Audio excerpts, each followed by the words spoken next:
Well, I got something a little bit, well, I won't say unusual, but I'll say interesting at least. Now, take you back to the early 20s, gramophones were very common. So, you know, a lot of, wouldn't say everyone had one, but a lot of people did.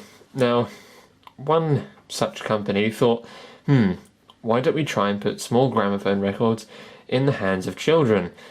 Yeah, that was, relatively successful. We had very tiny gramophones that played little novelty records. Now, the thing is, when you give something to a child, you wouldn't want to have a full-size record which is relatively valuable. So, they made these tiny little records. Yep, they really are very small. In fact, if I just stick a 10-inch regular 78 onto the turntable there, that's an old Zonophone record, you can see the size in comparison. They are indeed very, very tiny. Let's just get that one off there. That's a heavy one. One of the old 1900s ones. This one I have here, if I show you this side, is on the label called Little Marvel.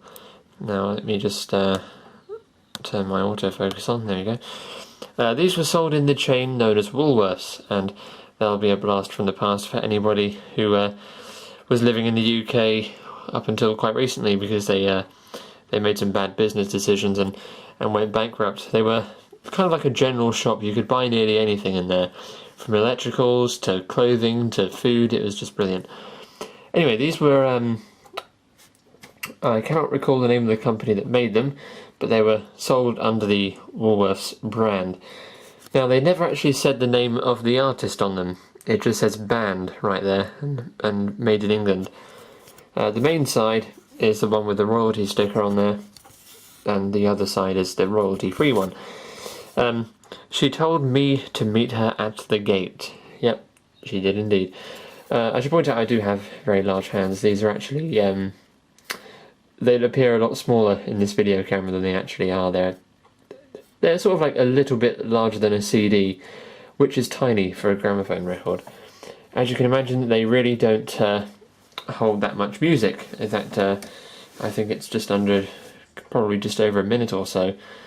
But the moment you've all been waiting for, what the hell do they sound like? Well, they spin at 80 RPM. I've already got that set on my speed adjustment here.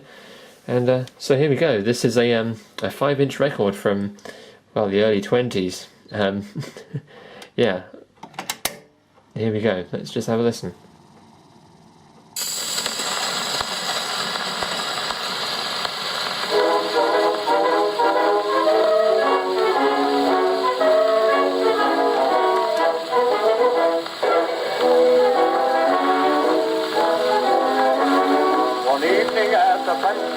I met a lovely girl. Oh, she had a lovely curl, and oh, she was a lovely girl. I saw her into a taxi, under the fare she let me pay.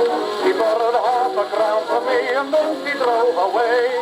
And she told me to meet her at the gate. Meet her at the gate. But she didn't say what gate. I've been to her gate, my gate, and Reigate. Oh, the gate, and Moorgate, and I'm in such a state. I've been to Margate, Ramsgate, Goldgate, and Billingsgate. I can't find her anywhere. And when I told the policeman, he said, come round to Newgate, you might find the lady there.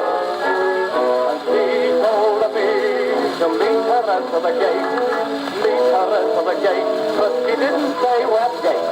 And when I told the policeman, he said, come round to Newgate, you might find the lady there.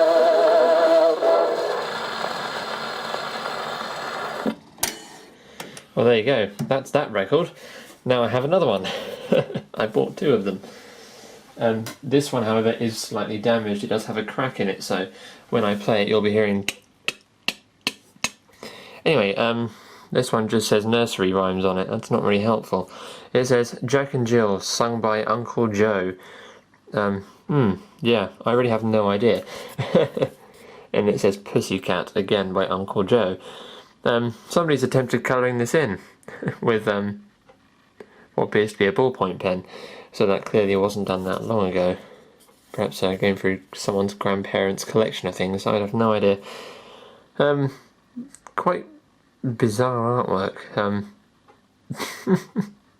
Some kind of witch and what is that? A duck? I don't know. Anyway, let's hear Jack and Jill, eh? Why not? I don't need to wind it up, do I? It's fine as it is.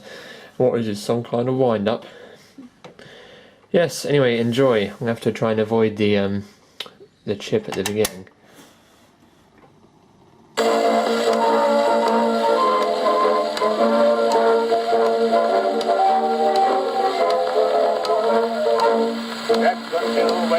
The hills to fetch a pail of water. Jack fell down and broke his fall, and Jill came tumbling after.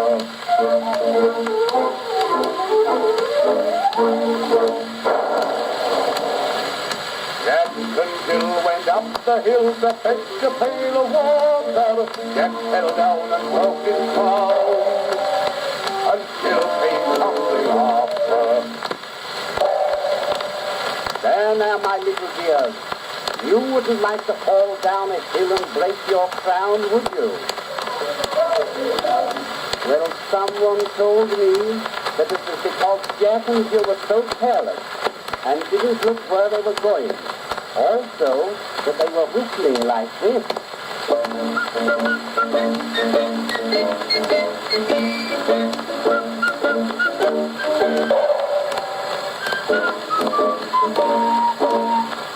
Of course, if they were careless, they had only themselves to blame. But perhaps they had heard the schoolbells ringing. However, I don't think they were really hurt, so let us all join them in a merry song.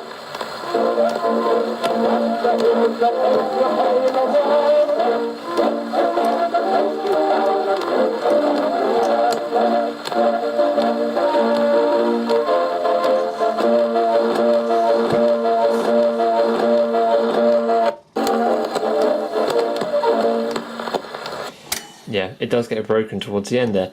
And I think I'm going to bin that needle now because it's probably chipped or whatever, or broken. I don't know. I'm not going to play the other side because, well, you don't need to. I can't help but question the way they've made that song. They just sort of said, oh, well, don't worry, they weren't really hurt, nothing happened. You know, it's generally kind of saying, well, don't worry, stuff can happen, but it doesn't really happen. It doesn't really leave an impression, does it? It doesn't really teach kids anything. So they kind of just undone the purpose of that whole song. Oh well, never mind. I'm sure whoever owned this as a child was grew up perfectly sane.